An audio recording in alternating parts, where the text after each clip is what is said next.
The board is? Everybody signed in? Is it recording? Yeah. Okay, here we go. Oh my God. This is supposed to be November 12th. Guys, this is already posted. I can't believe it. Let me just save it. Alright, I'll post a new one. I'll post it again after class later when I go home. But here's the deal. Today and Thursday's class, homework due a week from today before 2 p.m. But don't forget, for those who came in late, there's no class a week from today. The quiz is a week from Thursday. Alright? Here's the PowerPoint slides, here's the different things. I actually added a document. You're going to see a document that's not on this list. I made it last night and added it to the list that we're going to talk about a little bit today. So there's the usual. All right, let me refresh your memory. This is the last, is this the last lecture? No, Thursday's the last lecture. This is the last important lecture before the quiz. You guys ready? Here's where we're at. That lecture, when quiz 2 took place, was all about Z for independent samples. But that's on this quiz. Remember, all you had was a multiple choice when it came to Z independent samples last time. So that's going to be on this quiz. Plus, there's 2 different T's for independent samples that are going to be on this quiz. Here's the homework you just handed in. We focused on just T for related samples, right? You guys with me? Guys, bring the volume down just a little, please. Proportions. This is going to be Z only. This is today. And then Thursday, we're going to talk a little bit about variances, just a little, not the whole thing, just where there might be a multiple choice question possibly when it comes to population variances and hypothesis testing, 2 variances.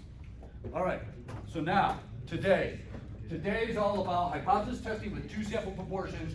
And if you recall, we did proportions when we did confidence intervals with week 3. Week 6 or 7 was proportions, doing hypothesis testing with 1 sample. This is the same thing. This is hypothesis testing with 2 samples. And it's Z. Here's the deal. Look at this equation in words. I cut off part of the equation. I'm going to bring it up here to show you the part I cut off. Slide again, 34.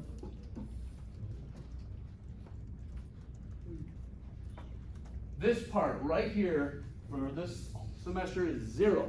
That is 0. I'm taking it right off the equation. That's top right-hand side there. Sample proportion 1 minus sample proportion 2. The denominator is the weird part. This P with a line over it stands for pooled proportion. Pooled proportion. Well, I didn't put it on the board, and I should have. But this is the pooled proportion. I'm going to explain it in a minute. 1 minus the pooled proportion. There'll be a multiply times 1 over the sample size of the first sample plus 1 over the sample size of the second sample. So you got a whole weird equation here. After you add these in the parentheses, then multiply it times after these have been multiplied, you got to square root that whole denominator. That's the last step of the denominator, is to square root it. Then divide it into that subtraction. Let me repeat that. You got to do this whole denominator, then divide it into these 2 being subtracted. Yeah, I will. I'll bring it. No, there it is right there. But it will make more sense when you see the example. As a matter of fact, I will put it in words right now. This pooled proportion says this is the sample size for the first sample, and that's the sample size for the second sample. And they're added together. This X1 and X2 is how many successes. How many said yes, they'll vote for candidate A? How many said yes, they tried that thing? Or how many said no? Or whatever the successes are, added together. So let's say the first sample is 12 out of 24, and the second one is 10 out of 25. You'd have the 12 and the 10 added together, and then the 24 and 25 added together. That is called a pooled proportion. It finds what's called the weighted average of the proportions. That's what you're doing. You're about to see it in 3 examples, so it's going to make sense.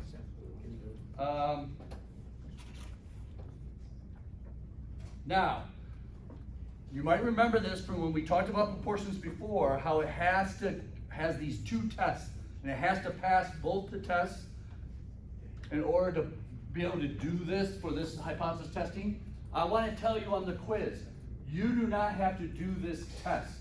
It will automatically, I'm not tricking you, I'm giving you a problem that passed this test. And the test is, it's the sample size, well, hang on, there's two parts to it. It's the sample size for number 1 times the proportion for number 1. It's got to be greater than or equal to 5. And the sample size for number 1 times 1 minus the proportion for number 1 has to be greater than or equal to 5. And then for number 2, the same way. Number 2 is the same with both greater than or equal to 5. This will be true for the homework. This will be true for the quiz. You may be asked a multiple choice question related to this, but you're not going to have to do this on the quiz. This is automatically going to be true if you have a proportion problem. Everybody with me?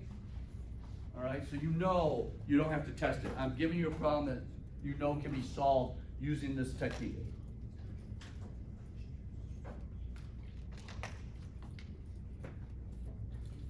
Here again is the pool proportion formula. But it makes so much more sense when you see it in a sample, so you can understand what X1 and X2 is. N1 and N2, again, is the sample size for each of the samples. Here's the trick. I want you to be careful. Sometimes you're given the proportion and not how many out of how many, and sometimes you just, instead of this saying 8 out of 10, this may say 80%. And you get, but it will say the sample size is 10. You may have to multiply 10 by 80% to know that this is an 8, so you can come up with this pool proportion. This may say it's, 20 out of 100. Well, or it may say 20%. You got to multiply 100 by 20% to know that's a 20, so you can do this pool proportion formula. It may be giving you the proportions and the sample size, but not how many successes. So you got to be careful. All right, and now, here's the confidence interval formula. Remember, we could use the Z and do p-value. Here's the confidence interval using this critical value, or we could use critical value for the critical value approach. We're learning all 3 approaches again with the proportions. But let's talk about the confidence interval. It's taking the first proportion minus the second proportion, just like the numerator over here. Then it's plus and minus the critical value times that whole denominator that's part of the Z formula. That denominator, the pool proportion times 1 minus the pool proportion times 1 over the sample size for the first sample plus 1 over the sample size for the second sample. In parentheses, you got to add these before you do the multiplying. All right, so there's the formulas. Now, I'm going to emphasize this a little more because I like the logic of this slide that I haven't really been emphasizing. I was telling you before how to come up with the hypothesis. You ready? Let's say, I'm going to throw some, I'm pulling these out of the top of my head here, and I'm saying the first proportion ends up being 0.29, and the second proportion ends up being 0.31. Okay, right there. And we're evaluating the first proportion. This is proportion 1, this is proportion 2. So, let's say the story reads that we believe that some process, the second proportion is going to be higher than the first proportion. Let me repeat that. That the second proportion is going to be greater than the first proportion. That's how it reads. Match it up with one of these top 3. Because at the top here, it's written exactly as you're analyzing it. Hey, the first proportion is going to be less than the second proportion. Well, which one of these has the first proportion less than the second proportion as the alternative hypothesis? Because that's what we're trying to prove. That's that one right there. The first one is less than the second one. The first one's less than the second one. 29% is less than 31%. So now, this is how you write the hypothesis. The proportion 1 minus proportion 2, and the alternative is less than 0. The opposite, the null hypothesis, would be greater than equal. So that's what you want to do, is you want to analyze the numbers to know then which way the hypothesis go. I'm going to switch this up. All right, 0.55, and this one is 0.47. All right, you're as the researcher, you're trying to make the claim that these 2 proportions are different from each other. They're different from each other. You guys don't seem to have a problem figuring out this third one here. Okay, this is that they're different from each other. This is what we're trying to prove, that they are different from each other. So we make that subtracting the 2 not equal to. Subtracting the 2 equal to. That one's easy. Let me do another one now. you read the problem, and the problem stating that we're trying to prove that the first proportion is going to be greater than the second proportion. That the first proportion is going to be greater. 0.55 is bigger than 0.47. That one has the alternative as one being greater than the other. Once you identify that the alternative is what you're trying to prove, now here's how you write the hypothesis. So you can use these as your guide to write the hypothesis. Just trying to say which one fits. Go look at the numbers and go, does it fit the first one, the second one? Is it a one tail? If it's a two tail, you guys don't seem to have a problem. It's the one tail that everybody keeps getting backwards. So I'm just trying to highlight that. Now, here's our example, first example. You ready? This is two proportions. Is there a significant difference between the proportion of men and the proportion of women who will vote yes for proposition A? One tail or two tail? Two tail. Two tail, very good. And quick. She knew I was going to ask. She anticipated the question. It is two tail because it says, is there a significant difference?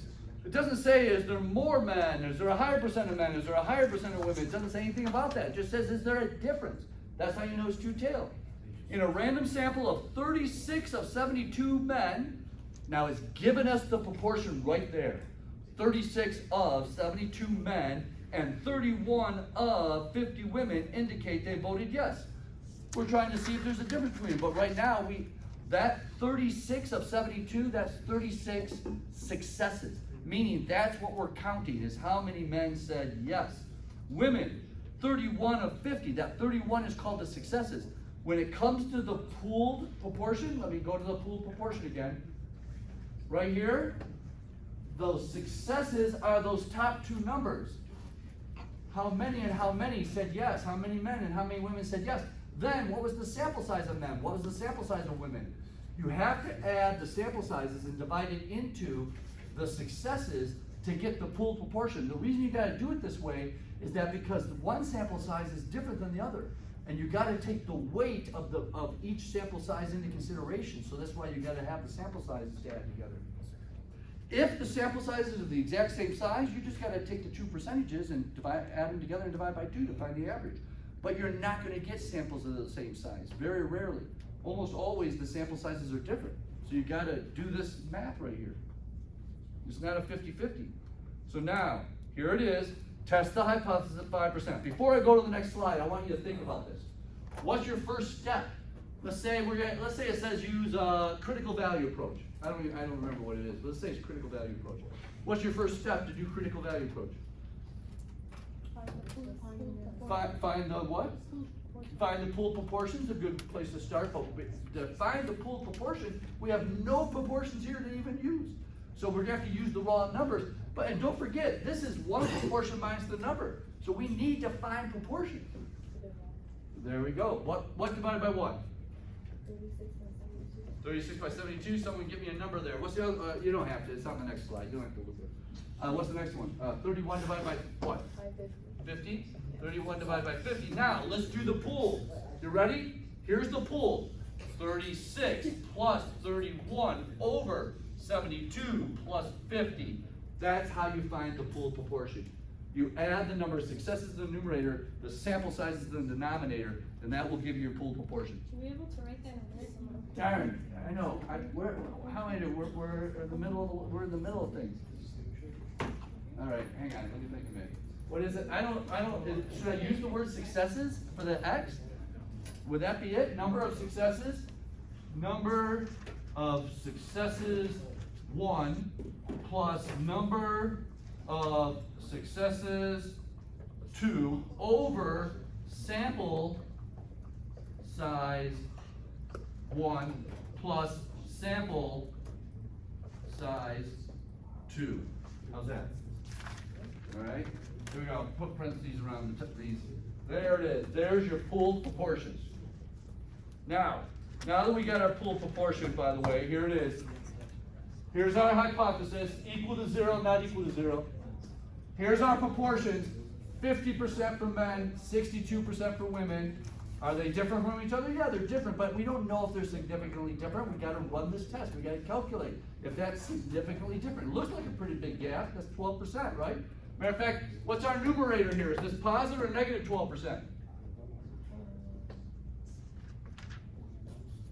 for subtracting men minus women, be negative.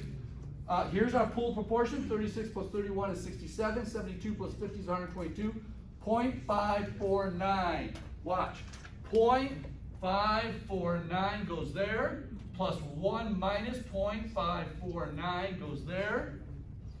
This is a negative 0.12 sample size. This would be 1 over 72 plus 1 over 50. There's our denominator, square root this whole thing. There's your denominator. Let me say it again. Pool proportion 0.549 times 1 minus 0.549 times 1 over sample size 72 plus 1 over sample size 50. We get these two, we add them together. Then when we get this and this, multiply it, and then multiply the results from each of those, then square root the whole thing. Just to get the denominator. You're going to see that math right here. We do all this math and we get a negative 1.31. There's our test statistic. Now look at what it says here for critical value. 1.96. Help me figure out how they got that number. 1.96, I'm going to work it backwards. 1.96 equals what? Equals, help me out, critical value for this. What is it? What are we doing? Louder. N-O-R-M. Who said T-I-M-B? I said that. Oh my gosh, that's what you get for skipping last week. Oh my gosh. I-N-V, parenthesis. Now look at my notes. If it's a one tail, you put the confidence. If it's a two tail, put the confidence plus half significance. So what goes here? 0 point. What's the confidence? 975. Ooh, nice. 95% confidence. Add half the significance, takes you to 975. That's how we got that 0.196 critical value right there. Now we look at negative 1.96. We look at our test statistic of negative 1.31. We see it's inside closer to 0. We cannot reject. What does that mean? What does it mean we cannot reject? It means there is not significant evidence that there's a difference in proportions who will vote yes between men and women. There's the sentence that so many points are going to be on for quiz 3. Is that sentence. Oh my God. And look, it's the words, all you gotta do is read, take the same words out of the problem. You're either saying there's evidence that it really has happened, or it's evidence that it hasn't happened. What was crazy about the in-class assignment, I think it was the in-class assignment, is so many of you said that the SAT prep was not getting higher grades, when really rejecting the null was proving it does get higher grades. That they got, on the real SAT, the students did that much better than the mock SAT after they took the 3-month course. It was proving that prep program did do the effect. So that's why it's so important that this result sentence is going to be so many points, because all of this is for nothing if you don't understand what it means when you reject the null or not reject the null. What does that mean? All right, I want to take this a step farther. Let's remember some of these numbers. What we got here, negative 0.12, there's all these numbers. We're gonna do a confidence interval, and we have our critical value here, right? Is that critical value? So we can do our confidence interval. So let's see, what is this? This is slide 42. So I made this little thing called slide 42. Is this it? Let me make it bigger. PowerPoint slide 42. Here's the p-value approach. That was critical value. Here's p-value. We calculated a test statistic of negative 1.31 with significance of 5%. We plug it into our Excel of norm.dist, negative 1.31. Notice I'm using this top equation, norm.dist, because I had a negative z. If that were a positive z, I would have used 1 minus norm.dist. And don't forget, I gotta multiply the results by 2 if it's a two-tail. Was this experiment, do you remember if it was one tail or two tail? The difference, it was two tail. The difference between men saying yes on that proposal and women, is there a difference, a two tail? So we went ahead and plugged that negative 1.31 in, we got 0.0968, but then we multiplied by 2, got 0.1936, we compared it to 5%, that's like over 19%. So far above 5% that there's no way we can cannot reject the null hypothesis. There isn't enough evidence that there's a difference between men and women's voting. Is that what we got with critical value? Was it on the inside? Yes, it was. So we couldn't reject with critical value. It was on the inside. Now with p-value, we can't reject because it's greater than 5%, but we still have confidence intervals. So here we go. Here's the confidence interval.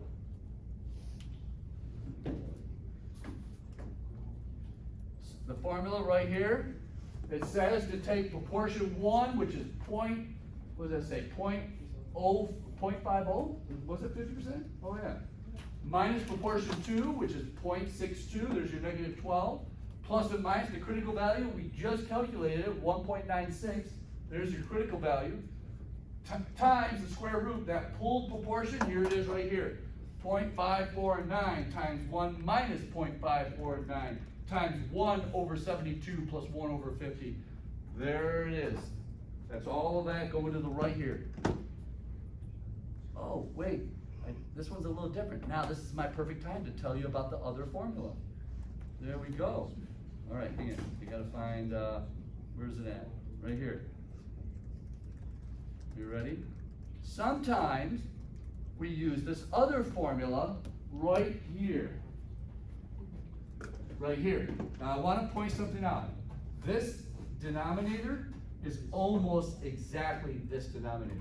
There's so little difference between these two calculations that we're not even going to use this one. This happens to be, the only difference is this one's used when your null hypothesis is not 0. But for this class, our null hypothesis will always be 0. So we're always using that one. In this example, which is an old example, obviously I must have accidentally used the wrong equation on this example for the confidence interval. So let's switch it to the right one. Let's do it right now. Okay, instead of square root, the pooled proportion, well, we're gonna, hang on. You ready? 0.50 minus 0.60 plus minus, we're following this, 1.96 is the critical value, 1.96 times, help me out, square root, what's the pooled point, is it 0.5? No. 0.5. I think it's 0.549, isn't it? 0.549. So here we go. 0.549 times 1 minus 0.549 times, here we go, 1 over, what's the first sample size, 72, plus 1 over, the second sample size is 50, does that sound right? There it is. Let me highlight it. I gotta put that other parenthesis, I can see that. Right here.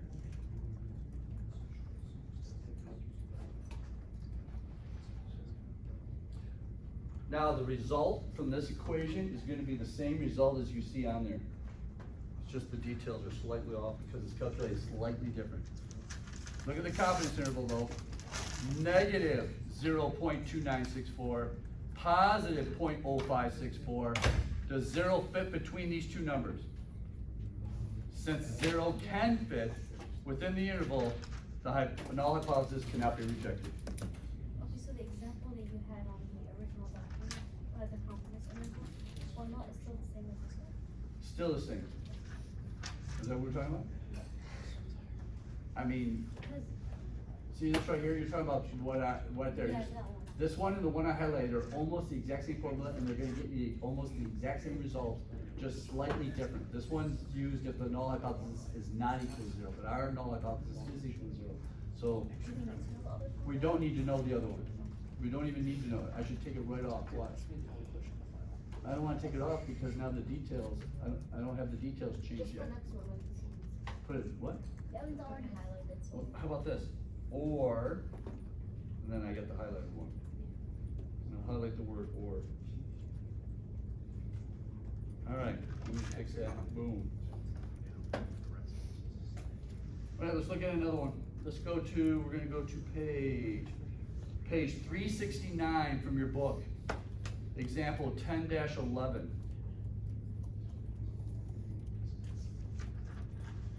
Another one? Yeah.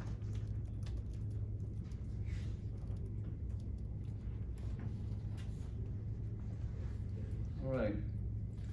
What I want to focus on here. Oh, I already gave it away. Again, quit looking at it. I want to focus on. Let's see if I make it bigger. I know it's too late. Everybody's seen it. I want to come up with. Oh, jeez. The hypothesis. You ready? Research by an analyst and retailers claim gender difference when it comes to online shopping. It says a survey revealed that 5,400 of 6,000 men said they regularly or occasionally make purchases online, compared to 8,600 of 10,000 women surveyed. At a 5% significance level, test whether the proportion of all men who regularly or occasionally make purchases online is greater than the proportion of women. The word greater should have gave it away right there that this is a one-tail. Now, I want to go to this chart. It's asking if men online purchases is greater than women. Men greater than women. Whoops, I'm on the wrong slide. One more slide. Men greater than women. So if you go here, you know it's one of these two that are one tail. But if you go right here, you're trying, the alternative hypothesis is what you're trying to prove as a researcher. And since you're trying to prove that men, the occurrence of men shopping online is greater than women, that would be the first proportion is greater than the second proportion. So this is how you would write the null and alternative hypothesis. Less than equal on the null and greater than on the alternative. And that's how you determine then which way to go. Go ahead. Does this chart only apply to proportions? No, this applies to all of, there's charts on every one of the, if I go back to the previous one, you're gonna see the same chart. I just didn't highlight it as much. Hang on, where is it? Not that one, but hang on. This one back here, for example. Here's something, a very similar chart. Wait, is that it, or is this one? There we go, right here. This was going back to two population means, independent population means. Same thing, one mean is greater than the other, one means less than the other, and then here's your, every one of these have this slide on. I just haven't been really emphasizing it because I didn't realize that we're having problems writing the null and alternative hypothesis when it's one tail. So now, let's go back to this hypothetical problem here. And we see that the researcher's trying to claim that it's greater. Let me read this again in the words here. Hang on a minute. Test whether the proportion of men who regularly or occasionally make purchases online is greater than the proportion of women. That's what we're testing. So here's the hypothesis. That P1 minus P2 is greater than 0. And the null would be P1 minus P2, the proportion 1 minus proportion 2 is less than equal. So there's the 2. So now we have our numbers. Let's get our proportions. If we were to take 5,400 divided by 6,000, there's one proportion. If we were to take 8,600 divided by 10,000, which we know what that is, that's 86%. 8,600 of 10,000 is 86%. Well, what is 5,400 out of 6,000? It's 90%, very good. 90% and 86%, so there it is. This will be 90% minus 86, 0.90 minus 86. Is that on here? Then we have to find our pool proportion. To find our pool proportion before I even show you, is that on there? Good, it's not there. Tell me what the numerator is gonna be adding. Somebody tell me, pool proportion, what's the numerator adding? I can see the numbers. Which is how much? 5,400 plus 8,600. There's your numerator. Denominator, what plus what? 6,000 plus 10,000. That's how you find your pool proportion. Everybody get it? There it is. There's the numbers. Be careful. This could have been given to you. Out of 6,000 men, 90% said they do shop online. Out of 10,000 women, 86% said they do shop online. If that is given to you and you don't have the 5,400, you don't have the 8,600, you're going to have to multiply 6,000 by 90% to figure out how many out of that 6,000 of men, 5,400. You're going to have to multiply 86% times 10,000 to figure out how many women, 8,600. Then you do your pooled proportion. Notice the two sample sizes are different sizes, so you just can't add, you just can't take 90% plus 86% and divide by 2. because they have different size samples, you gotta take the weights into consideration, so you gotta break it out into that calculation of success plus success divided by sample size plus sample size.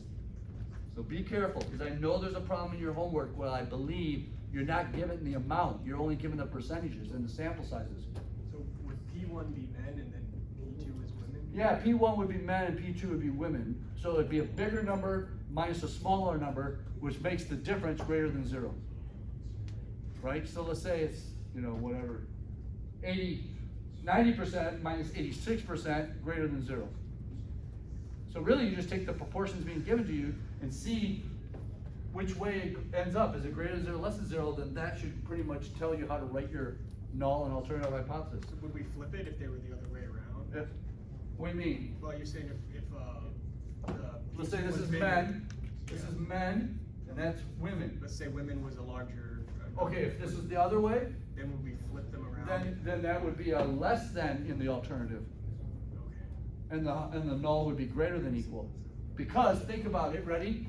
0.47 minus 0.55 gives you a number less than 0. It gives you a negative number. So that's why you would switch that alternative around. The thing is whatever you're trying to prove as a researcher is the alternative. The null is if you didn't prove your point. That you gotta go back to whatever's assumed. Or if you just look at the chart you had, Yeah. P2 would be greater than, so it would be the first one. She's saying, hang on, let me get back to it, it's way down here. She's saying, is this it right here? Yeah. That proportion 2, if it's greater than, if it's bigger, It would be like the first. it'd be like over here, that the first one is smaller than the second one, 47% versus 55 or something, so then you know to write it like this.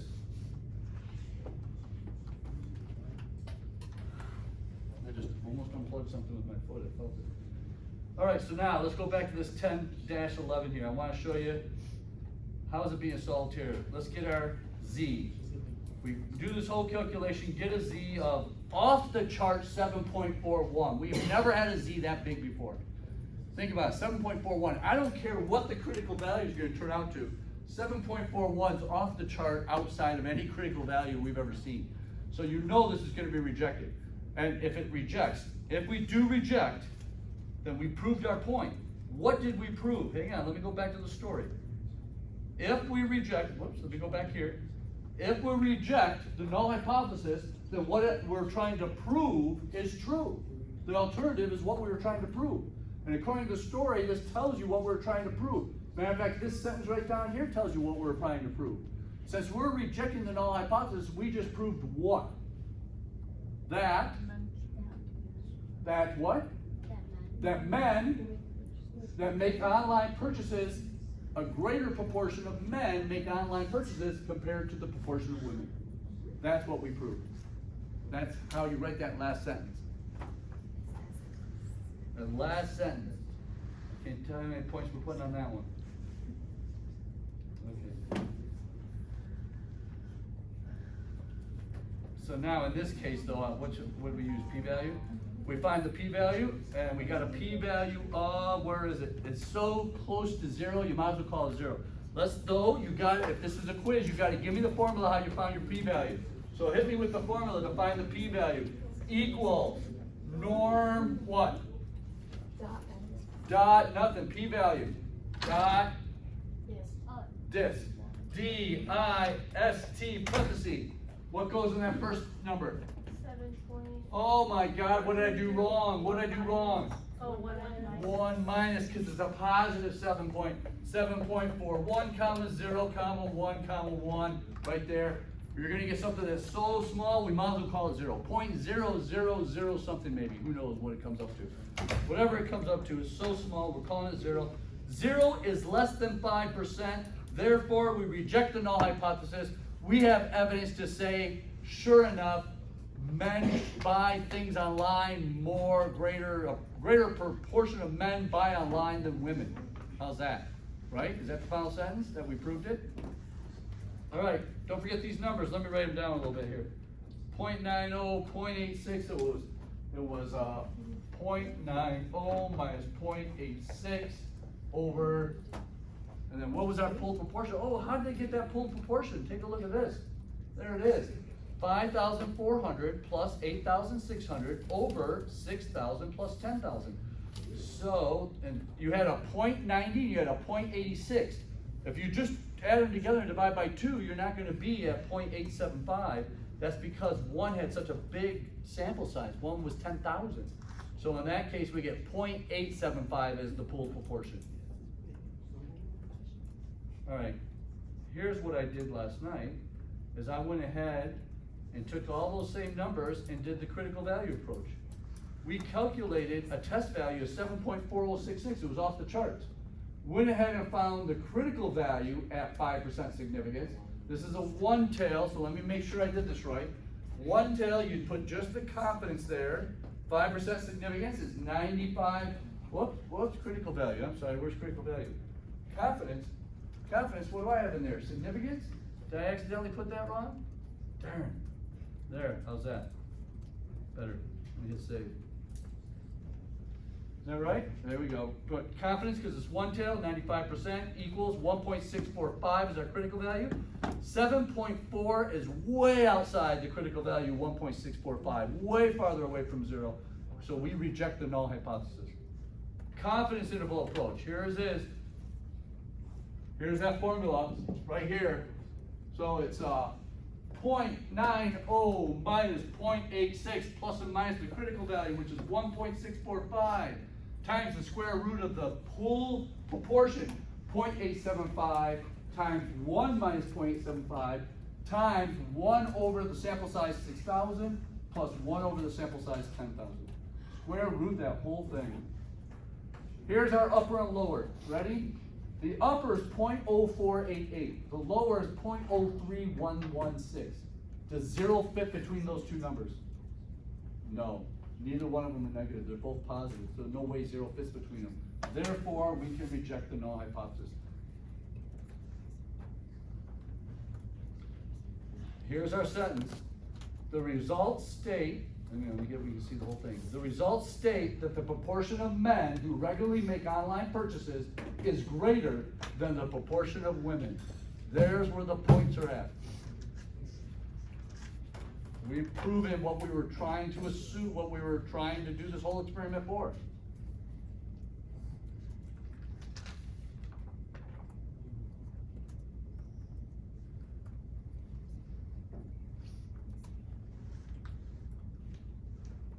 Now, let's go to the homework.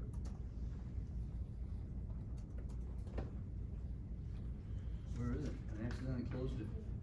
Yeah. Here's the homework assignment. Scroll down. The first problem from the well, first of all, let's see how many problems we got on homework. 1, 2, 3. Look at the first one. The first one says use the p-value approach. Says right there. There's number 1. Number 2 says, it's a whole nother problem, but it says use the confidence interval approach. Number 2 says use confidence interval approach. 95% confidence interval, I can't believe, if that were a quiz, that'd be 94 or 96%, so be careful. There's no way I'm using the same percentages we use every day. Number 3 says use the, where is it here, critical value approach. At 1% significance, critical value approach at 1% significance for number 3. So you have 3 of these proportion problems. Number 1, it's asking you to use the p-value approach. So you know you gotta calculate the test statistic, then put it into this Excel equation to get your p-value, and then compare it to, where's the 10% significance. Now that one's pretty easy, right? Number 2 is asking you to use the confidence interval approach, but it's also asking you to include a final sentence defining your conclusion in words. So number 2 is asking for that sentence. 1 is not. There's no story with 1. It just gives you some data. Number 2 had a story. And so you have a conclusion after you either reject or not reject based on the story. Number 3 has a story.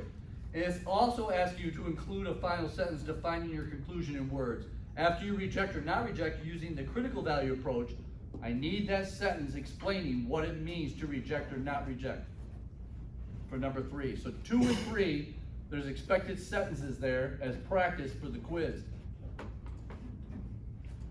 Don't forget for that quiz, I brought up, remember when we had those example questions and I had 5 different alternatives on here? There was independent samples using Z, independent samples using T but equal variances, independent sample using T unequal variances. Those are 3 of them. The 4th one was related samples using T. The 5th one we just learned is proportions to sample proportions using Z. Those are the 5 that you need to recognize for the quiz 3. I think those are the only 5 other than a bunch of multiple choice questions. I am looking at 55 minutes. Well, this is all stuff we're going to talk about on Thursday, I'm sorry. All right, we'll talk about the quiz on Thursday. We'll have an in-class assignment on Thursday. We're going a little bit into variances, comparing 2 sample variances on Thursday. All right, I'll see you on Thursday. You know, I haven't even started right now.